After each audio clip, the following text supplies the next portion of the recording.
ಎಲ್ರಿಗೂ ನಮಸ್ಕಾರ. ಆಸೆ ಧಾರಾವಾಹಿಯ ನಾಳಿನ ಸಂಚಿಕೆಯಲ್ಲಿ ಏನಾಗ್ತಿದೆ ಅಂತ ನೋಡ್ಕೊಂಡು ಬರೋಣ ಬನ್ನಿ. ಮೊದಲಿಗೆ ಮನೋಜ್ ಶೋರೂಮ್ನಲ್ಲಿ ಇರ್ತಾನೆ. ಬಾಸ್ ಕ್ಯಾಶ್ ತೊಗೊಳ್ಳಿ ಅಂತ ಚಾಯ ದುಡ್ಡು ತಂದು ಕೊಡ್ತಾಳೆ. ಎಷ್ಟು ತೊಗೊಂಡು ಬಂದಿದೆಯಾ ಅಂತ ಮನೋಜ್ ಕೇಳ್ತಾನೆ. ಬ್ಯಾಂಕಲ್ಲಿ 35,000 ಇತ್ತು ಬಾಸ್, 10,000 ಶೋರೂಮ್ ಮೇಂಟೆನೆನ್ಸ್ಗೆ, ಇನ್ನು 25,000 ತೊಗೊಂಡು ಬಂದಿದ್ದೀನಿ ಅಂತಾಳೆ. ಕರೆಕ್ಟಾಗಿದೆ ಅಲ್ವಾ ಅಂತ ಕೇಳ್ತಿರೋವಾಗ ನೀವೇ ಎಣಿಸ್ಕೊಳ್ಳಿ ಅಂತ ಕೊಡ್ತಾಳೆ. ಅದಕ್ಕಲ್ಲ, ನೀನು ಕರೆಕ್ಟಾಗೇ ಕೊಡ್ತೀಯಾ, ಆದರೆ ನಾನು ದುಡ್ಡು ಕೊಡೋದ್ರಲ್ಲಿ ಒಂದು ನೋಟು ಸಹ ಕಡಿಮೆ ಆಗೋಗಿಲ್ಲ. ಹಾಗೇನಾದರೂ ಆದರೆ ಕೋರ್ಟು ನನ್ನ ಮೇಲೆ ಆಕ್ಷನ್ ತೊಗೊಳುತ್ತೆ, ಅದಕ್ಕೆ ಕರೆಕ್ಟಾಗಿದೆಯಾ ಅಂತ ಕೇಳಿದ್ದು ಅಂತಾನೆ ಮನೋಜ್. ತೊಗೊಳ್ಳಿ ಬ್ರೋ, ಇದರಲ್ಲಿ 25,000 ಇದೆ ಅಂತ ಮನೋಜ್ ದುಡ್ಡು ಕೊಡ್ತಾನೆ ಪಾರ್ಕ್ ಫ್ರೆಂಡ್ಗೆ. ಏನು ಬ್ರೋ, ನನಗೆ ಬೋನಸ್ ಕೊಡ್ತಿದ್ದೀರಾ ಅಂತ ಕೇಳ್ತಾನೆ ಸೀನು.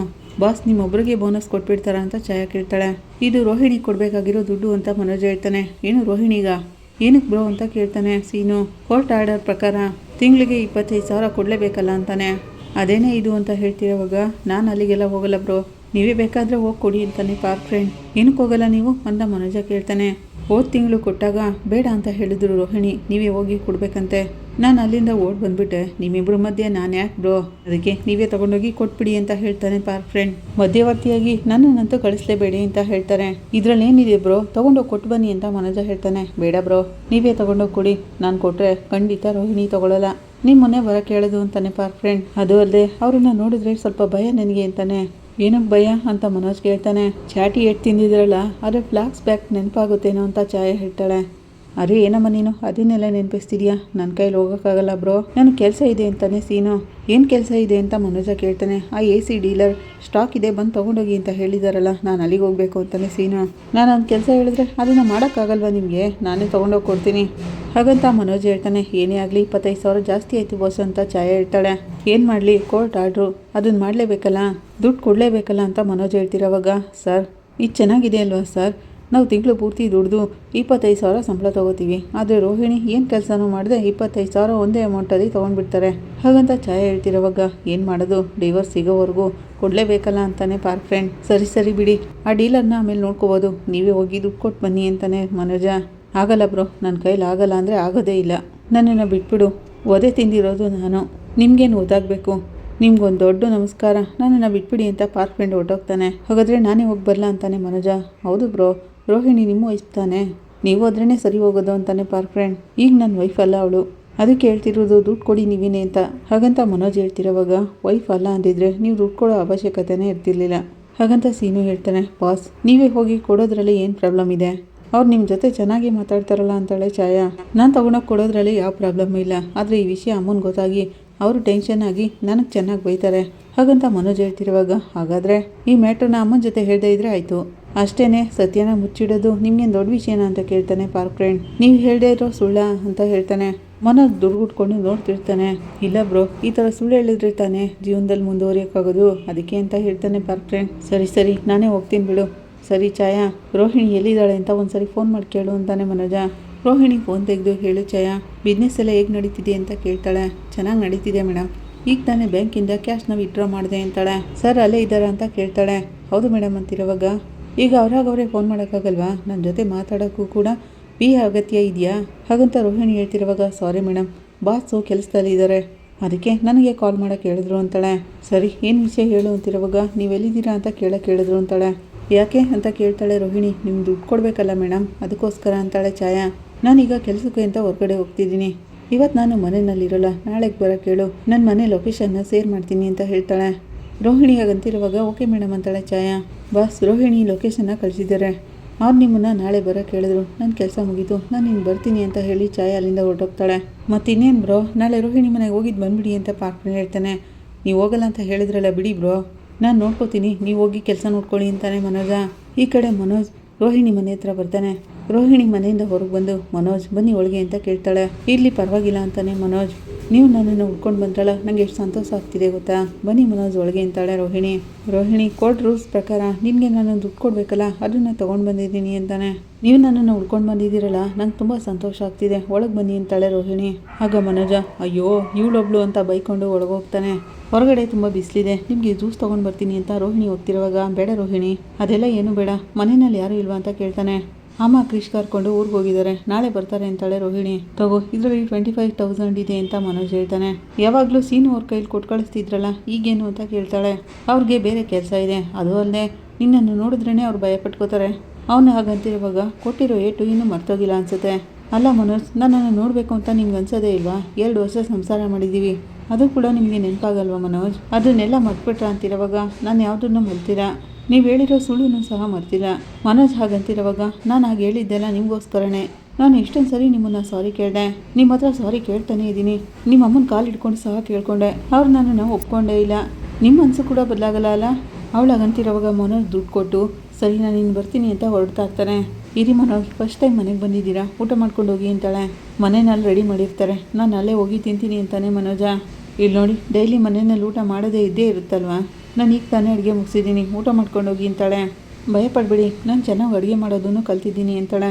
ನೀವು ಊಟ ಮಾಡಿದ್ರೆ ನನಗೆ ಸಂತೋಷ ಆಗುತ್ತೆ, ಇದನ್ನು ಮಾಡೋಕ್ಕಾಗಲ್ಲ ಅಂದರೆ ಹೇಗೆ ಮನೋಜ್ ಅಂತಾಳೆ ರೋಹಿಣಿ. ಸರಿ ಊಟ ಮಾಡ್ತೀನಿ ಅಂತಾನೆ ಮನೋಜ. ರೋಹಿಣಿ ಖುಷಿಯಿಂದ ಊಟ ತೊಗೊಂಡು ಬರೋಕ್ಕೆ ಹೋಗ್ತಾಳೆ. ತಗೊಳ್ಳಿ ಮನೋಜ್, ಇಲ್ಲಿ ಡೈನಿಂಗ್ ಟೇಬಲ್ ಎಲ್ಲ ಏನಿಲ್ಲ, ಇಲ್ಲೇ ಅಡ್ಜಸ್ಟ್ ಮಾಡ್ಕೊಂಡು ಊಟ ಮಾಡಿ ಅಂತಾಳೆ. ನೀನು ಊಟ ಮಾಡ್ದ ಅಂತಾನೆ. ನಾನು ಆಮೇಲೆ ಊಟ ಮಾಡ್ತೀನಿ, ನೀವು ಊಟ ಮಾಡಿ ಅಂತಾಳೆ. ಮನೋಜ್ ಊಟ ಮಾಡ್ತಿರುವಾಗ ಹೇಗಿದೆ ಅಂತ ಕೇಳ್ತಾಳೆ. ಚೆನ್ನಾಗಿದೆ ಅಂತಾನೆ. ನನಗೋಸ್ಕರ ಹೇಳ್ತಿದ್ದೀರಾ ಅಂತಿರುವಾಗ ಇಲ್ಲ ಚೆನ್ನಾಗೇ ಇದೆ ಅಂತಾನೆ. ಥ್ಯಾಂಕ್ಸ್ ಮನೋಜ್ ಅಂತಾಳೆ. ನಾನೊಂದು ಕೇಳಲ್ಲ ನಿಮ್ಮ ಹತ್ರ ಅಂತ ಹೇಳ್ತಾಳೆ. ಯಾವುದ್ರ ಬಗ್ಗೆ ಅಂತ ಕೇಳ್ತಾನೆ. ನಿಮ್ಮಮ್ಮ ಫೋನ್ನಲ್ಲಿ ಅಷ್ಟೊಂದೆಲ್ಲ ಬೈದ್ರಲ್ವಾ? ಅವಳಾಗಂತಿರುವಾಗ ಯಾವಾಗಲೂ ಯಾಕೆ ಇದನ್ನೇ ಮಾತಾಡ್ತೀಯಾ ಅಂತಾನೆ. ಅಷ್ಟೊಂದು ಹರ್ಟಾಗಿದೆ ಮನೋಜ್ ನನಗೆ. ಅವ್ರು ಬೈಯೋವಾಗ ನೀವು ಪಕ್ಕದಲ್ಲೇ ತಾನೇ ಇದ್ದಿದ್ದು. ಹಾಗಂತ ಅವಳು ಹೇಳೋವಾಗ ಮನೋಜ್ ತೂತುನ ಕೈಲೇ ಇಟ್ಕೊಂಡಿರ್ತಾನೆ. ನೀವು ಊಟ ಮಾಡಿ ಅಂತಾಳೆ. ಅವ್ರು ಹೇಗೆಲ್ಲ ಬೈದ್ರು ಅಂತ ನೀವು ಕೇಳಿಸ್ಕೊಂಡ್ರಿ ಅಲ್ವಾ? ನಮ್ಗೆ ಎಷ್ಟು ಬೇಜಾರಾಯಿತು ಗೊತ್ತಾ? ಅವತ್ತಿಂದ ಇವತ್ತಿನವರೆಗೂ ಸರಿಯಾಗಿ ಊಟನೂ ಮಾಡೋಕ್ಕಾಗ್ತಿಲ್ಲ. ಅವಳಾಗಂತಿರೋವಾಗ ಮನೋಜ್ ಊಟ ನಿಲ್ಲಿಸ್ತಾನೆ. ನೀವು ತಿನ್ನಿ ಅಂತ ಹೇಳ್ತಾಳೆ. ಇದಕ್ಕೆಲ್ಲ ಎಂಡೇ ಇಲ್ಲ ಅಂತ ನನಗನ್ನಿಸ್ತಿದೆ. ನಾನೊಂದು ಡಿಸಿಷನ್ ತೊಗೊಂಡಿದ್ದೀನಿ. ನೀವು ನಿಮ್ಮಮ್ಮನ ಬಿಟ್ಟು ನನ್ನ ಹತ್ರ ಬಂದ್ಬಿಡಿ, ನನ್ನ ಜೊತೆನೇ ಇರಿ ಅಂತಾಳೆ. ನನ್ನ ಮೇಲೆ ನಿಂಗೆ ಲವ್ ಇದೆ ಅಂತ ಗೊತ್ತಾಗ್ತಿದೆ ಮನೋಜ್. ನೀವು ನಿಮ್ಮ ಅಮ್ಮನ ಬಗ್ಗೆ ಯೋಚನೆ ಮಾಡ್ತಿದ್ದೀರಾ ಅಷ್ಟೇ ತಾನೇ? ಅವ್ರ ಬಗ್ಗೆ ಯೋಚನೆ ಮಾಡಿದ್ದು ಸಾಕು. ನಮ್ಮ ಲೈಫ್ನ ನಾವು ವೇಸ್ಟ್ ಮಾಡಬಾರ್ದು. ಇನ್ಮೇಲಾದರೂ ನಾವಿಬ್ಬರು ಜೊತೆ ಸೇರಿ ಬಾಳೋಣ. ನಿಮಗೋಸ್ಕರ ನಾನಿದ್ದೀನಿ, ನನಗೋಸ್ಕರ ನೀವಿರಬೇಕು ಹಾಗಂತ ರೋಹಿಣಿ ಹೇಳ್ತಿರೋವಾಗ ಈಗ ನಾನು ಆ ರೀತಿ ಎಲ್ಲ ನಿರ್ಧಾರ ತೊಗೊಳಕ್ಕಾಗಲ್ಲ. ಸ್ವಲ್ಪ ದಿನ ಇದನ್ನೆಲ್ಲ ಹಾಗೆ ಬಿಟ್ಬಿಡು ಅಂತಾನೆ ಮನೋಜ. ಹಾಗೆಲ್ಲ ಬಿಡೋಕ್ಕಾಗಲ್ಲ ಮನೋಜ್. ನಿಮ್ಮನ್ನು ಈ ಕೇಸಿಂದ ಹೊರಗಡೆ ತೊಗೊಂಡು ಬರೋಕ್ಕೆ 5 ಲಕ್ಷ ಸಾಲ ಮಾಡಿದ್ದೀನಿ ನಾನು. ಈಗ ನಾನು ಅದಕ್ಕೆ ಬಡ್ಡಿ ಕಟ್ತಿದ್ದೀನಿ. ಯಾರ ಹತ್ರ ಬೇಡಬಾರ್ದು ಅಂದ್ಕೊಂಡಿದ್ನೋ ಅವ್ರ ಹತ್ರ ಎಲ್ಲ ಬೇಡ್ಕೊಂಡಿದ್ದೀನಿ ಆ ದುಡ್ಡಿಗೋಸ್ಕರ. ಹಾಗಂತ ಪೌಡ್ರು ಹೇಳ್ತಿರುವಾಗ ಆ 5 ಲಕ್ಷನ ನಾನು ಕೊಡ್ತೀನಿ, ಅದಕ್ಕೆ ಅಂತ ನೀನೊಂದು ಕೆಲಸ ಮಾಡ್ತೀಯ ಅಂತ ಕೇಳ್ತಾನೆ ಮನೋಜ. ಏನದು ಅಂತ ರೋಹಿಣಿ ಕೇಳ್ತಾಳೆ. ನೀನು ಡಿವೋರ್ಸ್ಗೆ ಒಪ್ಕೋಬೇಕು ಅಂತಾನೆ. ಅವನಾಗಂತಿರುವಾಗ ಇನ್ನೂ ಡಿವೋರ್ಸ್ ಕೊಡಲೇಬೇಕು ಅಂತ ನೀವು ಅನ್ಕೋತಿದ್ದೀರಾ ಅಂತಾಳೆ ರೋಹಿಣಿ. ಇಲ್ಲ ರೋಹಿಣಿ, ಇದೆಲ್ಲ ಸರಿ ಬರಲ್ಲ. ಅಮ್ಮ ಇದಕ್ಕೆಲ್ಲ ಒಪ್ಕೊಳ್ಳಲ್ಲ ಅಂತಾನೆ ಮನೋಜ. ಅಮ್ಮ ಅಮ್ಮ ಅಮ್ಮ ಅವ್ರ ಜಪನೆ ಯಾವಾಗಲೂ ಮಾಡ್ತಿರ್ತೀರಲ್ಲ, ನೀವು ಯಾರ ಜೊತೆ ಬಾಳಬೇಕು ಅನ್ನೋದನ್ನು ಅವ್ರು ಡಿಸೈಡ್ ಮಾಡ್ತಾರಾ ಅಥವಾ ನೀವು ಅಂತಾಳೆ. ಸ್ವಂತವಾಗಿ ನೀವು ಯಾವ ನಿರ್ಧಾರನೂ ತೊಗೊಳಕ್ಕಾಗಲ್ವ ಮನೋಜ್?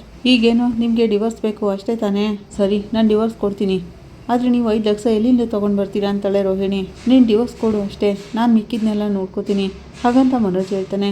ಓಹೋ, ನೀವು ಜೈಲಿಗೆ ಹೋಗ್ಬಿಡಿ ಅಂತ ನಾನು ಆಗ ಬಿಟ್ಬಿಟ್ಟಿದ್ದಿದ್ರೆ ಈಗ ನಾನು ನಿಮ್ಮ ಮೇಲೆ ಇಟ್ಟಿರೋ ಲವ್ ನಿಮ್ಗೆ ಇಷ್ಟ ಆಗ್ತಿಲ್ವಾ ಅಂತ ಕೇಳ್ತಾಳೆ. ಸರಿ ಪರವಾಗಿಲ್ಲ, ಆದರೆ ನಾನು ನಿಮಗೋಸ್ಕರ ಏನು ಬೇಕಾದರೂ ಮಾಡ್ತೀನಿ ಮನೋಜ್. ನಿಮಗೆ ಡಿವೋರ್ಸ್ ಸಿಕ್ಕಿದ್ರೆ ಸಂತೋಷ ಆಗುತ್ತೆ ಅನ್ನೋದಿದ್ರೆ ಅದನ್ನೇ ನಾನು ಮಾಡ್ತೀನಿ ಅಂತಾಳೆ. ನೀವು ದುಡ್ಡು ಕೊಡಿ, ಆಮೇಲೆ ನೋಡ್ಕೊಳ್ಳೋಣ ಅಂತಿರೋವಾಗ ನಾನು ದುಡ್ಡು ಕೊಟ್ಟಿದ್ದ ತಕ್ಷಣ ನೀನು ಡಿವೋರ್ಸ್ಗೆ ಸೈನ್ ಮಾಡ್ತೀಯಾ ತಾನೇ? ಕೋರ್ಟ್ನಲ್ಲಿ ನೀನು ನನ್ನನ್ನು ಜೀವನಾಂಶ ಕೇಳಿದ್ರು ಅದನ್ನು ನಾನು ಒಬ್ಬದೇ ಕೊಡ್ಬೇಕು ನಿನಗೆ. ಅವನಾಗಂತಿರೋವಾಗ ಸರಿ ಮನೋಜ್, ನಾನು ಅಂದ್ಕೊಂಡಿದ್ದು ನಡೀಲಿಲ್ಲ, ಆದರೆ ನೀವು ಅಂದ್ಕೊಂಡಿದ್ದಾದರೂ ನಡೀಲಿ, ನಾನು ಡಿವೋರ್ಸ್ ಕೊಟ್ಬಿಡ್ತೀನಿ ಅಂತಾಳೆ ರೋಹಿಣಿ. ನಾನು ನಿಮ್ಮನ್ನು ತುಂಬಾ ಲವ್ ಮಾಡ್ತಿದ್ದೀನಿ, ನಿಮ್ಮ ಜೊತೆ ಬಾಳಬೇಕು ಅಂತ ಆಸೆ ಕೂಡ ಪಡ್ತಿದ್ದೀನಿ. ಆದ್ರೂ ನಿಮ್ಮ ಮನೆಯಲ್ಲಿ ನಾವಿಬ್ಬರು ಜೊತೆ ಸೇರಿ ಬಾಳಕ್ಕಂತೂ ಆಗಲ್ಲ. ನಿಮ್ಮಮ್ಮ ಅದಕ್ಕೆಲ್ಲ ಬಿಡೋಲ್ಲ. ನೀವು ದುಡ್ಡು ಕೊಟ್ಟರೆ ತಕ್ಷಣ ನಾನು ಡಿವೋರ್ಸ್ ಕೊಡ್ತೀನಿ ಅಂತಾಳೆ. ಅಕಸ್ಮಾತ್ ನಾನೇ ಬೇಕು ಅಂತ ನಿಮ್ಗೆ ಅನ್ಸಿದ್ರೆ ನಿಮ್ಮ ಮನೆ ಬಿಟ್ಟು ಇಲ್ಲಿಗೆ ಬಂದ್ಬಿಡಿ ಅಂತಾಳೆ. ಮನೋಜ ಕೈ ತೊಳೆದು ಕೈನ ಟವಲ್ ಗುರಿಸಿ ರೋಹಿಣಿಗೆ ಟವಲ್ ಕೊಟ್ಟು ನಾನು ಇನ್ನು ಬರ್ತೀನಿ ಅಂತ ಏನು ಮಾತಾಡಿದೆ ಅಲ್ಲಿಂದ ಹೊರಟೋಗ್ತಾನೆ. ಈ ಕಡೆ ನೀತು ಶ್ರುತಿ ಮದುವೆ ಆಗಬೇಕಾಗಿರೋ ಹುಡುಗನ ಮೀಟ್ ಮಾಡ್ತಾಳೆ. ಹಲೋ ಮಿಸ್ಟರ್ ವಿಜು ಅಂತಿರೋವಾಗ ನೀವೇನಾ ನೀತು ಅಂತ ಕೇಳ್ತಾನೆ. ಇಬ್ಬರು ಒಬ್ರಿಗೊಬ್ರು ಕಷಾಯ ಮಾಡ್ಕೋತಾರೆ. ನಾನು ಹೇಗೆ ನಿಮ್ಗೆ ಗೊತ್ತು ಅಂತ ಕೇಳ್ತಾನೆ. ನನ್ನಿಂದ ಏನಾಗಬೇಕು ಅಂತ ಕೇಳ್ತಿರೋವಾಗ ನೀವು ನನಗೊಂದು ಫೇವರ್ ಮಾಡಬೇಕು ಅಂತಾಳೆ ನೀತು. ತುಂಬ ಪರಿಚಯ ಇರೋರು ಏನಾದರೂ ಕೇಳಿದ್ರೇ ಯೋಚನೆ ಮಾಡ್ತೀನಿ, ಇನ್ನು ನೀವು ಯಾರು ಅಂತ ನನಗೆ ಗೊತ್ತೇ ಇಲ್ವಲ್ಲ ಅಂತಾನೆ. ನಾನು ನಿಮಗೆ ಗೊತ್ತಿಲ್ಲದೆ ಇರ್ಬೋದು, ಆದರೆ ಶ್ರುತಿ ನಿಮ್ಗೆ ಗೊತ್ತಲ್ವ ಅಂತ ಕೇಳ್ತಾಳೆ. ಶ್ರುತಿ ಬಗ್ಗೆ ನೆನಪು ಮಾಡ್ಕೋತಾನೆ. ಅವಳಿಗೆ ಆಕ್ಸಿಡೆಂಟ್ ಮಾಡೋಕ್ಕೆ ಹೋಗಿರೋದು, ಅವಳ ಮುಖಕ್ಕೆ ಆ್ಯಸಿಡ್ ಹಾಕೋಕ್ಕೆ ಹೋಗಿರೋವಾಗ ಮೀನಾ ಕೈಲಿ ಕಲ್ಲಲ್ಲಿ ಇಟ್ಗೆನಲ್ಲಿ ಏಟು ತಿಂದಿರೋದನ್ನೆಲ್ಲನೂ ನೆನಪು ಮಾಡ್ಕೋತಾನೆ. ಚೆನ್ನಾಗೇ ಗೊತ್ತು, ಅವಳನ್ನ ಹೇಗೆ ಮರೆಯೋಕ್ಕಾಗುತ್ತೆ? ಅವಳು ಅವತ್ತು ಮಿಸ್ ಆಗಿಬಿಟ್ಲು ಅನ್ಕೋತಿರೋವಾಗ ನಡೆದಿದ್ದೆಲ್ಲ ನನಗೂ ಕೂಡ ಚೆನ್ನಾಗಿ ಗೊತ್ತು. ಶ್ರುತಿನ ನೀವೇ ಮದುವೆ ಆಗಬೇಕಿತ್ತು, ನಿಮ್ಮನ್ನು ಏಮಾರಿಸಿ ರವಿನ ಮದುವೆ ಆಗಿಬಿಟ್ಲು ಅವಳು. ನನ್ನ ಲೈಫ್ ಸ್ಟೋರಿನ ನನಗೇನೆ ರೀಕ್ಯಾಪ್ ಮಾಡಿ ತೋರಿಸ್ತಿದ್ದೀರಾ, ನಿಮ್ಗೇನು ಬೇಕು ಹೇಳಿ ಅಂತಾನೆ. ಶ್ರುತಿ ಮೇಲೆ ನಿಮ್ಗಿನ್ನೂ ಕೋಪ ಇದೆಯಾ ಅಂತ ಕೇಳ್ತಾಳೆ ನೀತು. ನನ್ನನ್ನು ಇನ್ಸಲ್ಟ್ ಮಾಡಿದ್ದಾಳೆ ಅವಳು, ಒಬ್ಳು ಲೇಡಿನ ಇಟ್ಕೊಂಡು ನನ್ನನ್ನೇ ಹೊಡೆಸಿದ್ದಾಳೆ. ಅವನಾಗಂತಿರೋವಾಗ ಗೊತ್ತಿದೆ ಮೀನಾ ಅನ್ನೋ ಹೂ ಕೊಟ್ಟವಳ್ತಾನೆ. ನೀತು ಹಾಗಂತಿರೋವಾಗ ಶ್ರುತಿ ಮೇಲಿರೋ ಕೋಪ ನನಗೆ ಯಾವತ್ತೂ ಕಡಿಮೆ ಆಗೋಲ್ಲ ಅಂತಾನೆ. ಹಾಗಾದರೆ ನೀವಿನ ನನಗೆ ಹೆಲ್ಪ್ ಮಾಡೋಕ್ಕಾಗೋದು ಅಂತ ಹೇಳ್ತಾಳೆ ನೀತು. ಅರ್ಥ ಆಗ್ತಿಲ್ವೇ ಅಂತಿರೋವಾಗ ನೀವು ಲಾಸ್ಟ್ ವೀಕ್ ತಾನೇ ಜೈಲಿಂದ ಬಂದಿರೋದು ಅಂತಾಳೆ. ಡ್ರಗ್ ಆ್ಯಂಡ್ ಡ್ರೈವ್ ಮಾಡಿ ಫುಟ್ಪಾತಲ್ಲಿರೋರ ಮೇಲೆ ಕಾರ್ ಓಡಿಸಿ 2 ಇಯರ್ಸ್ ಜೈಲ್ಗೆ ಹೋಗಿ ಈಗ ತಾನೇ ಬಂದಿರೋದಲ್ವ ಅಂತಾಳೆ. ನನ್ನ ಬಗ್ಗೆ ಇಷ್ಟೊಂದು ಡೀಟೇಲ್ಸ್ ಎಲ್ಲ ತಿಳ್ಕೊಂಡಿದ್ದೀರಾ, ಬುಕ್ ಏನಾದರೂ ಬರೀತಿದ್ದೀರಾ ಅಂತ ಕೇಳ್ತಾನೆ. ನಮ್ಮಿಬ್ರಿಗೂ ಒಂದೇ ಥರ ಮೋಸ ಆಗಿದೆ, ಅದ್ರ ಬಗ್ಗೆ ಹೇಳ್ತಿದ್ದೀನಿ ಅಂತಾಳೆ. ತುಂಬ ಸಸ್ಪೆನ್ಸಿವ್ ಆಗಿ ಮಾತಾಡ್ತಿದ್ದೀರಾ ನೀವು ಅಂತಾನೆ. ಮೊದಲು ನೀವು ಯಾರು ಹೇಳಿ ಅಂತ ಕೇಳ್ತಾನೆ. ನಾನು ಬೆಂಗಳೂರಿನಲ್ಲಿರೋ ರೆಸ್ಟೋರೆಂಟ್ ಓನರ್ ಅಂತಾಳೆ. ನಿಮ್ಗೆ ಹೇಗೆ ಶ್ರುತಿ ಗೊತ್ತು ಅಂತ ಕೇಳ್ತಾನೆ ವಿಜು. ಶ್ರುತಿಯಿಂದ ನನಗೂ ಕೂಡ ತುಂಬಾ ಇನ್ಸಲ್ಟ್ ಆಗಿದೆ, ನಿಮಗೆ ಶ್ರುತಿ ಮೇಲೆ ತುಂಬಾ ಕೋಪ ಇದೆ ಅಂತ ನನಗೆ ಗೊತ್ತು ಅಂತಾಳೆ ನೀತು. ಅವತ್ತು ಶ್ರುತಿ ಮುಖನ ಯಾರು ನೋಡದೇ ಇರೋ ಹಾಗೆ ಮಾಡೋಕ್ಕೆ ಟ್ರೈ ಮಾಡಿದೆ, ಹಾಗೇನಾದರೂ ಆಗ್ಬಿಟ್ಟಿದ್ದಿದ್ರೆ ನನ್ನ ಕೋಪ ಹೊರಟೋಗ್ತಿತ್ತು. ಅವತ್ತು ಅವಳು ಮಿಸ್ ಆಗಿ ಇವತ್ತು ಯಾವನ ಜೊತೆನೋ ಸಂತೋಷವಾಗಿದ್ದಾಳೆ. ಅದೇ ಕೋಪ ನನಗೂ ಇದೆ, ನನಗೆ ಸಿಗಬೇಕಾಗಿರೋ ಲೈಫ್ನಲ್ಲಿ ಅವಳು ಬಾಳ್ತಿದ್ದಾಳೆ. ಮತ್ತೆ ಶ್ರುತಿ ಏನಾದರೂ ನಿನಗೆ ಸಿಕ್ಕಿದ್ರೆ ಸಂತೋಷ ಅಲ್ವಾ ಅಂತ ಕೇಳ್ತಾಳೆ ನೀತು. ಅದು ನಡೆದಿರೋ ವಿಷಯ, ನಾನು ಆಸೆ ಪಟ್ಟಿರೋದೆಲ್ಲ ನನಗೆ ಸಿಕ್ಕಿದೆ, ಅವಳೊಬ್ಳನ್ನ ಬಿಟ್ಟು ಅಂತಾನೆ ವಿಜು. ಅದನ್ನು ನಾವಿಬ್ಬರು ಸೇರಿ ಅಂದ್ಕೊಂಡ್ರೆ ಮತ್ತೆ ನಡೆಯುತ್ತೆ ಅದೆಲ್ಲ, ಮತ್ತೆ ಶ್ರುತಿ ನಿಮ್ಮ ಹತ್ರ ಬಂದೇ ಬರ್ತಾಳೆ ಅಂತಾಳೆ. ನಾನು ಹೆಲ್ಪ್ ಮಾಡ್ತೀನಿ ಅದಕ್ಕೆಲ್ಲ ಅಂತಿರುವಾಗ ಅದರಿಂದ ನಿಮ್ಗೇನು ಲಾಭ ಅಂತಾನೆ ವಿಜು. ನಾನು ಯಾಕೆ ಹೆಲ್ಪ್ ಮಾಡಬೇಕು ಅಂತ ಕೇಳ್ತಿರುವಾಗ ಶ್ರುತಿ ನಿಮಗೆ ಸಿಕ್ಕಿದ್ರೆ ರವಿ ನನಗೆ ಸಿಗ್ತಾನೆ ಅಂತಾಳೆ Neetu. You mean Shruti husband ಅಂತ ಕೇಳ್ತಾನೆ. ಎಸ್, ನಾನು ರವಿನ ಲವ್ ಮಾಡ್ತಿದ್ದೀನಿ, ಅವನೇನ ಮದುವೆ ಆಗಬೇಕು ಅಂತ ಅಂದ್ಕೊಂಡಿದ್ದೀನಿ. ಅವಳಾಗಂತಿರುವಾಗ ಓ ಒಂದು ಸೈಡ್ ಲವ್ ಅಂತಾನೆ ವಿಜು. ಶ್ರುತಿ ಇಲ್ಲ ಅಂದಿದ್ರೆ 2 ಕಡೆನೂ ಲವ್ ಆಗ್ತಿತ್ತು ಅಂತಾಳೆ. ಸೊ ಅವರಿಬ್ರು ದೂರ ಆದರೆ ನಿನಗೆ ನಿನ್ನ ಲವ್ ಸಿಗುತ್ತೆ ಅಂತ ಆಯಿತು. ವಿಜು ಆಗಂತಿರುವಾಗ ನಿಮಗೂ ಅಂತಾಳೆ ನೀತು. ನೀವು ಆಸೆ ಪಟ್ಟಿರೋ ಶ್ರುತಿ ನಿಮ್ಗೆ ಸಿಗ್ತಾಳೆ, ನಾನು ಲವ್ ಮಾಡ್ತಿರೋ ರವಿ ನನಗೆ ಸಿಗ್ತಾನೆ. ಅವಳಾಗಂತಿರುವಾಗ ಕೇಳೋಕ್ಕೇನೋ ಚೆನ್ನಾಗಿದೆ, ಆದರೆ ನಡೆಯುತ್ತಾ ಹಾಗಂತ ವಿಜು ಹೇಳ್ತಾನೆ. ರವಿ ನನಗೆ ಬೇಕು, ನಿಮಗೆ ಶ್ರುತಿ ಬೇಕು, ನಾವಿಬ್ಬರು ಸೇರಿ ಟ್ರೈ ಮಾಡಿದ್ರೆ ಖಂಡಿತ ಅದೆಲ್ಲ ನಡೆಯುತ್ತೆ ಅಂತಾಳೆ. ಅವರಿಬ್ಬರನ್ನು ದೂರ ಮಾಡ್ಬೋದು ಅಂತಾಳೆ. ಶ್ರುತಿ ನನಗೆ ತುಂಬಾ ನೋವು ಕೊಟ್ಟಿದ್ದಾಳೆ, ಮತ್ತೆ ನಾನು ಅದನ್ನು ತಿರುಗಿಸಿ ವಾಪಸ್ ಕೊಡೋಕ್ಕೆ ಚಾನ್ಸ್ ಸಿಕ್ಕಿದ್ರೆ ನಾನಂತೂ ಅದನ್ನು ಬಿಡಲ್ಲ. ಅವಳಿಗೆ ಡೈಲಿ ಟಾರ್ಚರ್ ಕೊಡ್ತಾನೆ ಇರ್ತೀನಿ. ಸೊ ನಾನು ಏನು ಮಾಡಬೇಕು ಹೇಳಿ ಅಂತಾನೆ. ಮೊದಲು ಶ್ರುತಿ ರೆಸ್ಟೋರೆಂಟ್ನ ಕ್ಲೋಸ್ ಮಾಡಿಸ್ಬೇಕು. ಅವಳು ಸ್ವಂತವಾಗಿ ದುಡಿತಿದ್ದೀನಿ ಅನ್ನೋ ಕೊಬ್ಬಲ್ಲಿದ್ದಾಳೆ. ಅದನ್ನು ಮಾಡ್ತಿದ್ದಂಗೆ ಅವರಿಬ್ರಿಗೂ ಬ್ರೇಕಪ್ ಆಗುತ್ತೆ. ಅದಾದಮೇಲೆ ರವಿನ ಶ್ರುತಿಯಿಂದ ದೂರ ಮಾಡೋದಕ್ಕೆ ಏನೇನು ಬೇಕೋ ಅದನ್ನೆಲ್ಲ ನಾನು ನೋಡ್ಕೋತೀನಿ. ಅದೆಲ್ಲ ನಡೆದ್ಬಿಟ್ರೆ ರವಿನ ನಾನು ಮ್ಯಾರೇಜ್ ಆಗ್ತೀನಿ. ಶ್ರುತಿನ ನೀವು ಏನು ಬೇಕಾದರೂ ಮಾಡ್ಕೊಳ್ಳಿ, ದಟ್ಸ್ ಯುವರ್ ವಿಶ್ ಅಂತಾಳೆ. ಐ ಲೈಕ್ ದಿಸ್ ಆಫರ್, ನಾನು ನಿಮಗೆ ಹೆಲ್ಪ್ ಮಾಡ್ತೀನಿ ಅಂತ ವಿಜು ಹೇಳ್ತಾನೆ. ಈ ಕಡೆ ಮನೋಜ್ ಶೋರೂಮ್ನಲ್ಲಿ ಮನೋಜ್ ಯೋಚನೆ ಮಾಡ್ತಿರ್ತಾನೆ. ಅಲ್ಲಿಗೆ ಸೀನು ಬರ್ತಾನೆ. ಬ್ರೋ ಇಲ್ಲಿಗೆ ಬನ್ನಿ, ಇಲ್ಲಿ 5 ಲಕ್ಷ ನನಗೆ ಸಾಲ ಬೇಕು, ಕೊಡೋಕ್ಕಾಗುತ್ತಾ ಅಂತ ಕೇಳ್ತಾನೆ. ದಿಢೀರಂತ 5 ಲಕ್ಷ ಏನಕ್ಕೆ ಕೇಳ್ತಿದ್ದೀರಾ, ನೀವು ಓನರ ನಾನು ಓನರ ಅಂತ ಸೀನು ಹೇಳ್ತಾರೆ. ಆಗಲ್ಲ ಬ್ರೋ, ನೀವು ಫೈನಾನ್ಸ್ ಕೊಡ್ತಿದ್ದೀರಲ್ವ ಮೊದಲೆಲ್ಲ, ಅದಕ್ಕೆ ಕೇಳ್ತಿದ್ದೀನಿ ಅಂತಾನೆ ಮನೋಜ. ನಿಮ್ಮ ಹತ್ರ ನಾನು ತುಂಬ ಸರಿ ದುಡ್ಡು ತೊಗೊಂಡಿದ್ದೀನಲ್ಲ ಅಂತಿರುವಾಗ ನಿಮ್ಮಂಥವ್ರಿಗೆಲ್ಲ ದುಡ್ಡು ಕೊಟ್ಟುನೆ ನನ್ನ ಬಿಸ್ನೆಸ್ ಎಲ್ಲ ಹಾಳಾಗೋಯ್ತು ಅಂತ ಪಾರ್ಕ್ ಫ್ರೆಂಡ್ ಅನ್ಕೋತಿರ್ತಾನೆ. ಬ್ರೋ ಯಾಕೆ ಸೈಲೆಂಟ್ ಆದ್ರಿ, ದುಡ್ಡು ಸಿಗುತ್ತಾ ಇಲ್ವಾ ಅಂತಾನೆ ಮನೋಜ. ಇಲ್ಲ ಬ್ರೋ, ಅದನ್ನೆಲ್ಲ ಸ್ಟಾಪ್ ಮಾಡಿ ತುಂಬ ದಿನ ಆಯಿತು, ನನ್ನ ಫುಲ್ ಫೋಕಸ್ ಎಲ್ಲ ಈ ಶೋರೂಮ್ನ ಡೆವಲಪ್ ಮಾಡೋದ್ರಲ್ಲಿ ಅಂತಾನೆ. ಹೌದು, ದಿಢೀರಂತ ಈಗೇನಕ್ಕೆ ನಿಮ್ಗೆ 5 ಲಕ್ಷ ಅಂತ ಕೇಳ್ತಾನೆ ಸೀನು. ರೋಹಿಣಿ ಜೈಲಿಂದ ನನ್ನನ್ನು ವಾಪಸ್ ಕರ್ಕೊಂಡು ಬರೋಕ್ಕೆ 5 ಲಕ್ಷ ಸಾಲ ಮಾಡಿದ್ದಾಳೆ, ಅದನ್ನು ನಾನು ಅವಳಿಗೆ ವಾಪಸ್ ಕೊಡಬೇಕು. ಮನೋಜ್ ಆಗಂತಿರೋವಾಗ ಓ ಸಾಲ ತೀರ್ಸಕ್ಕೆ ಕೇಳ್ತಿದ್ದೀರಾ ಅಂತಾನೆ. ಹಾಗೆಲ್ಲ ಏನಿಲ್ಲ ಬ್ರೋ, ನನಗೋಸ್ಕರ ಸಾಲ ಮಾಡಿರೋದಲ್ವಾ, ಅದಕ್ಕೆ ಕೊಡ್ತಿದ್ದೀನಿ. ನಿಮ್ಗೆ ಗೊತ್ತಿರೋ ಫೈನಾನ್ಷಿಯರ್ ಯಾರಾದರೂ ಇದ್ದಾರಾ, ಸಾಲ ಬೇಕಿತ್ತು ಅಂತ ಕೇಳ್ತಾನೆ. ಸರಿ ಬ್ರೋ, ಕೇಳಿ ನೋಡ್ತೀನಿ ಅಂತಿರೋವಾಗಲೇ ಸ್ವಲ್ಪ ತಲೆ ಸರಿ ಇಲ್ದಿರೋ ಹುಡುಗಿ ಬರ್ತಾಳೆ ಅಲ್ಲಿಗೆ. ಸರ್ ಅಲ್ಲಿ ನೋಡಿ, ಅವತ್ತು ಪರ್ಚೇಸ್ ಮಾಡ್ತೀನಿ ಅಂದ್ಕೊಂಡು ಬಂದಿದ್ರಲ್ಲ ಅವರೇನೇ ಇವರು, ಇವತ್ತು ಎಲೆಕ್ಟ್ರಾನಿಕ್ಸ್ನೆಲ್ಲನೂ ಪರ್ಚೇಸ್ ಮಾಡ್ಬೋದಲ್ವಾ ಅಂತ ಕೇಳ್ತಾಳೆ ಛಾಯಾ. ನೋಡಿ ಸರ್, 5 ಲಕ್ಷಕ್ಕೆ ಬಿಲ್ ಹಾಕ್ಸಿದ್ರು, ಇವತ್ತು ಖಂಡಿತ ತಗೋತಾರೆ ಅಂತಾಳೆ. ಬ್ರೋ ನನ್ನ ಹತ್ರ ದುಡ್ಡು ಕೇಳಿದ್ರಲ್ವಾ, ಈಗ 5 ಲಕ್ಷ ತಾನೇ ಬರುತ್ತೆ ನೋಡಿ ಅಂತಾನೆ ಪಾರ್ಕ್ ಫ್ರೆಂಡ್. ಆ ಹುಡುಗಿ ಅವ್ರ ಅಮ್ಮನ ಜೊತೆ ಬಂದಿರ್ತಾಳೆ. ಮಮ್ಮಿ ಇವರೇನೇ ನನಗೆಲ್ಲ ಅಂತ ಹೇಳ್ತಿರೋವಾಗ, ಮೇಡಮ್ ಅವತ್ತು 5 ಲಕ್ಷ ರೂಪಾಯಿಗೆ ಪ್ರಾಡಕ್ಟ್ಸ್ ಬೇಕು ಅಂತ ಬಿಲ್ ಹಾಕ್ಸಿದ್ರಿ, ತಗೊಂಡೇ ಹೋಗ್ಲಿಲ್ವಲ್ಲ ಅಂತ ಮನೋಜ ಕೇಳ್ತಾನೆ. ಜ್ಯೂಸ್ ಖಾಲಿ ಆಯಿತು ಹೊರಟೋದೆ, ಇವತ್ತು ಜ್ಯೂಸೇ ತಂದಿಲ್ಲ ಅಂತ ಕೇಳ್ತಾಳೆ. ಸೀನು ಈಗಲೇ ಹೋಗ್ತೀನಿ ಅಂತ ಹೇಳಿ ಫೈಲ್ ಇಟ್ಟು ಹೋಗ್ತಾನೆ. ಅವತ್ತು ನೋಡಿದ್ನಲ್ಲ ಫ್ರಿಜ್ ಆಯ್ತಾ, ಅದ್ರಲ್ಲಿ ಅಟ್ಯಾಚ್ ಬಾತ್ರೂಮ್ ಆಯ್ತಾ, ದೊಡ್ಡ ಬಾಲ್ಕನಿ ಇರಬೇಕು ಅಂತ ಫ್ರಿಜ್ ಬೇಕು ಅಂತ ಕೇಳ್ತಾಳೆ. ಮನೋಜ್ಗೆ ಕನ್ಫ್ಯೂಸ್ ಆಗುತ್ತೆ. ಏನಮ್ಮ ಅವರು ಶೋರೂಮ್ ಓನರು, ಮನೆ ಬ್ರೋಕರ್ ಥರ ಕೇಳ್ತಿದ್ದೀರಲ್ಲ ಅಂತ ಛಾಯಾ ಕೇಳ್ತಾಳೆ. ನೀವೊಂದು ಕೆಲಸ ಮಾಡಿ, ಆ ಟಿವಿನ ಫ್ರಿಜ್ ಒಳಗೆ ಇಟ್ಬಿಡಿ, ನಾನು ಅದರೊಳಗೆ ಕೂತ್ಕೊಂಡು ಟಿವಿ ನೋಡ್ತೀನಿ ಅಂತಾಳೆ. ಆಗ ಅವಳಮ್ಮ ಸರ್ 1 ನಿಮಿಷ ಬನ್ನಿ ಅಂತ ಹೇಳಿ, ತಪ್ಪು ತಿಳ್ಕೊಬೇಡಿ, ಅವಳು ನನ್ನ ಮಗಳೇ, ಸ್ವಲ್ಪ ಅವಳ ಬುದ್ಧಿ ಸರಿ ಇಲ್ಲ, ಸ್ವಲ್ಪ ದಿನಗಳ ಹಿಂದೆ ಸ್ವಲ್ಪ ಪ್ರಾಬ್ಲಮ್ ಆಯಿತು, ಅವಾಗಿಂದ ದಿಢೀರಂತ ಹೀಗೆ ನಮ್ಮಿಂದ ತಪ್ಪಿಸ್ಕೊಂಡು ಎಲ್ಲಾದರೂ ಹೊರಟೋಗ್ತಾಳೆ. ಒಂದಿನ ನಾವು ಕಾರಲ್ಲಿ ಬರಬೇಕಾದ್ರೆ ದಾರಿನಲ್ಲಿ ತಪ್ಪಿಸ್ಕೊಂಡು ಇಲ್ಲಿಗೆ ಬಂದುಬಿಟ್ಟಿದ್ದಾಳೆ. ಈ ಶೋರೂಮ್ ಅವಳಿಗೆ ತುಂಬಾ ಇಷ್ಟ ಆಗಿದೆ, ಇಲ್ಲಿಗೆ ಬರಬೇಕು ಅಂತ ಮತ್ತೆ ಹಠ ಮಾಡ್ತಾನೆ ಇರ್ತಾಳೆ. ಯಾವ ಶೋರೂಮ್ ಅಂತ ಗೊತ್ತಾಗ್ದೇನೆ ತುಂಬ ಕಡೆ ಹೋಗಿದ್ದು ಬಂದ್ವಿ, ಕೊನೆಗೆ ಇಲ್ಲಿಗೆ ಬಂದ್ವಿ ಅಂತ ಹೇಳ್ತಾರೆ. ಅವ್ರು ಕೇಳಿದ ಪ್ರಾಡಕ್ಟ್ನೆಲ್ಲನೂ ನೀವು ತಗೋತೀರಾ ಅಂತ ಛಾಯಾ ಕೇಳ್ತಾಳೆ. ಇಲ್ಲಮ್ಮ, ನಮ್ಮ ಮನೆಯಲ್ಲಿ ಎಲ್ಲ ಪ್ರಾಡಕ್ಟು ಇದೆ, ವಿ ಆರ್ ಹೆಲ್ದಿ ಫ್ಯಾಮಿಲಿ ಅಂತ ಹೇಳ್ತಾರೆ, ನನಗೆ ಯಾವುದ್ರ ಅವಶ್ಯಕತೆನೂ ಇಲ್ಲ ಅಂತಿರೋವಾಗ ಮನೋಜ್ ಬೇಜಾರು ಮಾಡ್ಕೋತಾನೆ. ಛಾಯಾ ಮನೋಜ್ ಇಬ್ಬರು ಒಬ್ರಿಗೊಬ್ರು ಮುಖ ನೋಡ್ಕೋತಾರೆ. ಪಾರ್ಕ್ ಫ್ರೆಂಡ್ ಜ್ಯೂಸ್ ತಂದ್ಕೊಟ್ಟು ಒಬ್ರು ಎಲ್ಲನೂ ತೊಗೊಂಡ್ರಾ, 5 ಲಕ್ಷ ಅದಕ್ಕೂ ಮೇಲೇನಾ ಅಂತ ಕೇಳ್ತಾನೆ. ಕ್ಯಾಶಾ ಕಾರ್ಡಾ ಅಂತಿರುವಾಗ ಅಯ್ಯೋ ನೀವು ಬೇರೆ ಹಾಗಂತ ಮನೋಜ್ ಹೇಳ್ತಿರೋವಾಗ ಛಾಯಾ ಇಲ್ಲಿ ಬನ್ನಿ ಅಂತಾಳೆ. ಆ ಫ್ರಿಜ್ಜು ಅಂತ ಹುಡುಗಿ ಹೇಳಕ್ಕೆ ಬಂದಾಗ ನೀವು ಹೇಳ್ದಾಗೆ ಮಾಡಿದ್ದೀನಿ, 2 ವಾಷಿಂಗ್ ಮಿಷಿನ್ನು ಫ್ರೀಯಾಗಿ ಕೊಡ್ತೀನಿ ಅಂತ ಮನೋಜ್ ಹೇಳ್ತಾನೆ. ಹೌದಾ, ಸೂಪರು ಮಮ್ಮಿ, ಇವ್ರಿಗೆ ದುಡ್ಡು ಕೊಟ್ಬಿಡಿ ಅಂತ ಹೇಳ್ತಾಳೆ ಹುಡುಗಿ. ನಾನು ಕೊಟ್ಬರ್ತೀನಿ, ನೀನು ಹೋಗಿ ಕಾರಲ್ಲಿ ಕೂತ್ಕೊಳ್ಳಮ್ಮ ಹಾಗಂತ ಅವ್ರ ಸೆಕ್ಯೂರಿಟಿಗೆ ಹೇಳಿ ಕಳಿಸ್ತಾಳೆ. ಸರ್, ದಿನ ಜ್ಯೂಸ್ ತಂದ್ಕೊಡೋದೇ ಆಯಿತು ಅಂತ ಛಾಯಾ ಹೇಳ್ತಾಳೆ. ಸರ್ ತುಂಬ ಥ್ಯಾಂಕ್ಸ್ ಅಂತ ಅಮ್ಮ ಹೇಳ್ತಿರೋವಾಗ ಅವ್ರನ್ನ ಮನೆಯಲ್ಲೇ ಸ್ವಲ್ಪ ಚೆನ್ನಾಗಿ ನೋಡ್ಕೊಳ್ಳಿ, ಹೀಗೆ ಶೋರೂಮ್ ಬಂದು ಡಿಸ್ಟರ್ಬ್ ಮಾಡಿದ್ರೆ ಹೇಗೆ, ಇದು ವ್ಯಾಪಾರ ಮಾಡೋ ಸ್ಥಳ ಅಂತಾನೆ ಮನೋಜ. ಅವಳಿಂದ ನಿಮ್ಗೆ ಯಾವ ತೊಂದರೆನೂ ಆಗಲ್ಲ, ಯಾವಾಗಲಾದರೂ ಬಂದರೆ ಸುಮ್ಮನೆ ಮಾತಾಡಿ ಕಳಿಸ್ಬಿಡಿ ಅಂತ ಕೇಳ್ಕೊತಾಳೆ. ತುಂಬ ಹೆಲ್ಪ್ ಆಗುತ್ತೆ, ಬರ್ತೀನಿ ಸರ್ ಅಂತ ಹೇಳೋಗ್ತಾಳೆ.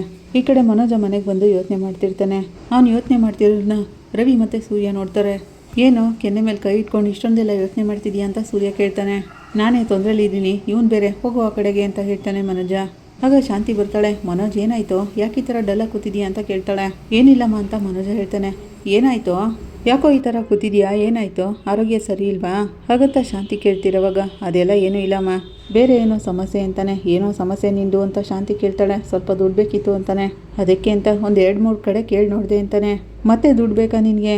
ಅಪ್ಪ, ಇವನು ಮತ್ತೆ ಸಾಲ ಮಾಡೋಕ್ಕೆ ನೋಡ್ತಿದ್ದಾನಪ್ಪ ಹಾಗಂತ ಸೂರ್ಯ ಹೇಳ್ತಿರೋವಾಗ, ಇದು ಬೇರೆ ವಿಷಯ ಕಣೋ, ಅಂಥದ್ದೇನೋ, ನಿನ್ನ ದುಡ್ಡಿನ ಅವಶ್ಯಕತೆ ಏನೋ ಇದೆ ಅಂತಾಳೆ ಶಾಂತಿ. ಹಾಗಲ್ಲ ಅಮ್ಮ, ಸ್ವಲ್ಪ ದಿನದ ಹಿಂದೆ ರೋಹಿಣಿನ ನೋಡೋಕ್ಕೆ ಅವ್ರ ಮನೆಗೆ ಹೋಗಿದೆ ಅಂತಾನೆ. ಮತ್ತೆ ಅವಳ ಮನೆಗೆ ಹೋಗಿದ್ಯಾ, ಏನಕ್ಕೋ ಹೋಗಿದೆ ಅಂತ ಶಾಂತಿ ಹೊಡಿಯೋಕ್ಕೆ ಶುರು ಮಾಡ್ತಾಳೆ. ಏನೋ ನಡೆಸ್ತಿದ್ಯಾ ನಿನ್ನ ಮನಸ್ಸಲ್ಲಿ, ಯಾಕೋ ಅವಳ ಮನೆಗೆ ಹೋಗಿದೆ ಹೇಳು, ಅವಳಿಂದ ಅಷ್ಟೊಂದೆಲ್ಲ ಕಷ್ಟಪಟ್ಟಿಯಲ್ಲ, ಅದು ಸಾಕಾಗ್ಲಿಲ್ವಾ ನಿನಗೆ ಹಾಗಂತ ಶಾಂತಿ ಹೊಡಿತಿರೋವಾಗ, ಶಾಂತಿ ಸ್ವಲ್ಪ ಸುಮ್ಮನಿರೆ, ಅವನೇನೋ ಹೇಳಕ್ಕೆ ಬರ್ತಿದ್ದಾನೆ, ಅದಕ್ಕೂ ಮುಂಚೆ ನಿನ್ಗೆ ಯಾಕೆ ಇಷ್ಟ ಅವಸರ, ಮೊದಲು ಎದುರುಗಿರೋರು ಏನು ಹೇಳ್ತಾರೆ ಅದನ್ನು ಕೇಳಿಕೊಂಡು ನಂತರ ಮಾತಾಡಬೇಕು. ನೀನು ಅವ್ನು ಹೇಳೋಕ್ಕೂ ಮುಂಚೆ ಈ ಥರ ಮಾತಾಡ್ತಿದ್ಯಲ್ಲ, ನೀನು ಹೇಳೋ ಅದೇನು ಅಂತ ರಂಗನಾಥ್ ಅವರು ಕೇಳ್ತಾರೆ.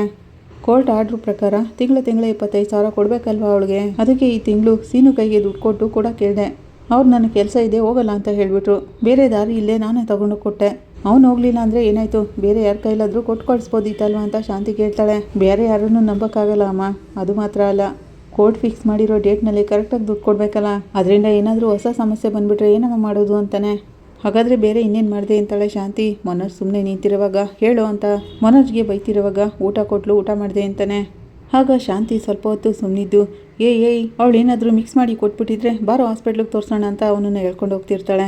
ಅಮ್ಮ ಅದೆಲ್ಲ ಏನಿಲ್ಲಮ್ಮ ಅಂತಿರುವಾಗ ರವಿ ಬಂದು, ಅಮ್ಮ ಅವ್ನು ಊಟ ಮಾಡಿ 2 ದಿನ ಆಯಿತು, ಇದಕ್ಕೂ ಮೇಲೆ ಅವ್ನಿಗಿನ್ನೇನಾಗುತ್ತೆ ಅಂತ ಹೇಳ್ತಾನೆ.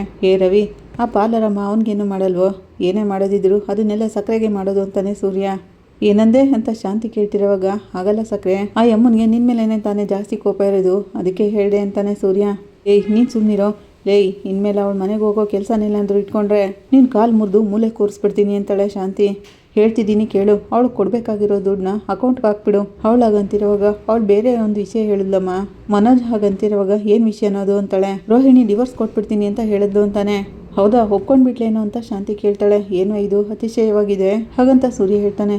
ರೋಹಿಣಿ ಅಷ್ಟು ಸುಲಭವಾಗಿ ಒಪ್ಕೊಂಡ್ಬಿಟ್ಲಾ ಅಂತ ರಂಗನಾಥ್ ಅವರು ಕೇಳ್ತಾರೆ. ಕೋರ್ಟ್ನಲ್ಲಿ ಅಷ್ಟೊಂದೆಲ್ಲ ಆಟ ಆಡ್ಸಿದ್ಲು, ಈಗ ಒಪ್ಕೊಂಡ್ಬಿಟ್ಲಾ ಅಂತಿರೋವಾಗ, ಈಗ ಅದೆಲ್ಲ ಯಾಕ್ರಿ, ಒಪ್ಕೊಂಡಿದ್ದಾಳಲ್ಲ ಅಷ್ಟು ಸಾಕು. ಮನೋಜ, ಇದುವರೆಗೂ ನೀನು ಹೇಳಿರೋ ವಿಷಯಗಳಲ್ಲಿ ಇದೇನೇ ಕಣ ನನ್ನ ಮನಸ್ಸಿಗೆ ತುಂಬಾ ಸಂತೋಷ ಆಗೋ ವಿಷಯ. ತಣ್ಣಗೆ ಐಸ್ ವಾಟರ್ ಕುಡ್ದಂಗೆ ಆಯಿತು ನೋಡು. ಈಗಲೇ ಲಾಯರ್ ಕೃಷ್ಣಾಗೆ ಫೋನ್ ಮಾಡಿ ಈ ವಿಷಯನೆಲ್ಲ ಹೇಳಬೇಕು. ನಾಳೆನೇ ಡೈವರ್ಸ್ ತಗೊಳ್ಳೋ ಏರ್ಪಾಡು ಮಾಡಬೇಕು ಅಂತಾಳೆ. ಅಲ್ಲೇ ಇರೋದಮ್ಮ ಅವ್ನು ಸಿಕ್ಕಲ್ಲ ಅಂತಾನೆ ಮನೋಜ. ನಿನ್ನ ಜೀವನನೇ ಸಿಕ್ಕಲಲ್ಲಿ ಇರೋದಲ್ವೇನೋ ಅಂತ ಸೂರ್ಯ ಕೇಳ್ತಾನೆ. ನೀನು ಸುಮ್ಮನಿರೋ ಅಂತಾಳೆ ಶಾಂತಿ. ನೀನೇನೋ ಹೇಳಿ ಬಂದೆ, ಡೈವರ್ಸ್ ಕೊಡ್ತೀನಿ ಅಂದ್ಯೋ ಇಲ್ವೋ ಅಂತಾಳೆ ಶಾಂತಿ. ಅಮ್ಮ, ನಾನು ಪೊಲೀಸ್ ಸ್ಟೇಷನಲ್ಲಿ ಇರೋವಾಗ ರೋಹಿಣಿ ಎಲ್ಲೆಲ್ಲಿಗೋ ಹೋಗಿ ಕಷ್ಟಪಟ್ಟು 5 ಲಕ್ಷ ದುಡ್ಡು ಕೊಟ್ಟು ನನ್ನನ್ನು ಬಿಡಿಸಿದ್ಲಲ್ಲ, ಅವನಾಗಂತಿರುವಾಗ ಅದೆಲ್ಲ ಮುಗ್ದೋಗಿರೋ ವಿಷಯ ಅಂತಾಳೆ ಶಾಂತಿ. ಅದ್ರ ಬಗ್ಗೆ ಮಾತಾಡಿ ಏನೋ ಆಗಬೇಕು ಅಂತಾಳೆ.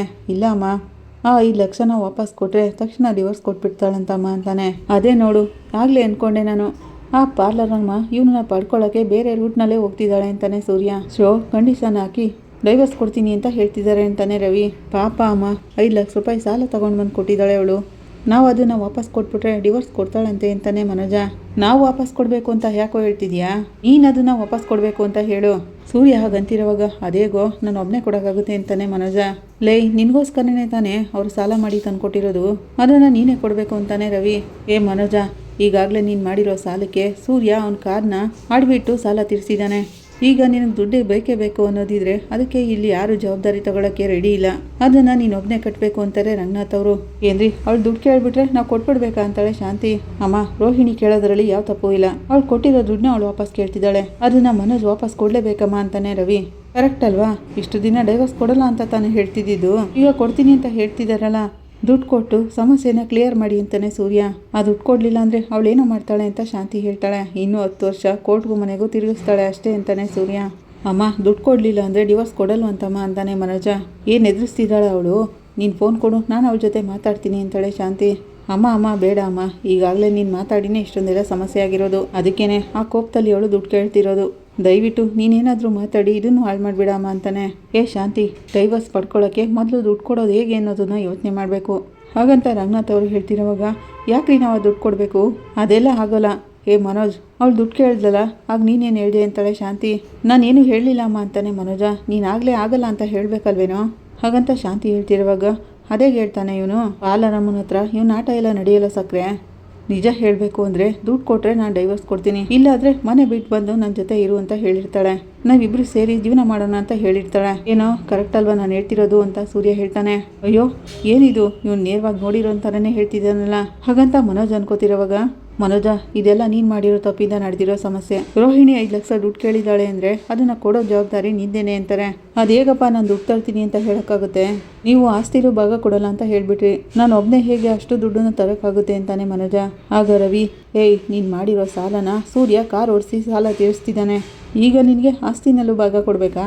ಅವನಾಗಂತಿರೋವಾಗ ಸೂರ್ಯ, ಅಪ್ಪ ನಮ್ಮನೆ ಜಪ್ತಿಯಾಗಿರ್ಬೇಕಾದ್ರೆ ಶೋರೂಮ್ಗೆ ಹೋಗಿ ಇವನ ಹತ್ರ ದುಡ್ಡು ಕೇಳಿದ್ವಿ ಅಪ್ಪ. ಆಗೇನಂದ ಗೊತ್ತಾ ಇವನು? ನನಗೆ ಆಸ್ತಿಲಿ ಭಾಗನೇ ಕೊಡಲ್ಲ ಅಂತ ಹೇಳಿದ್ರು, ಅದಕ್ಕೆ ನಾನು ಯಾಕೆ ದುಡ್ಡು ಕೊಡಬೇಕು?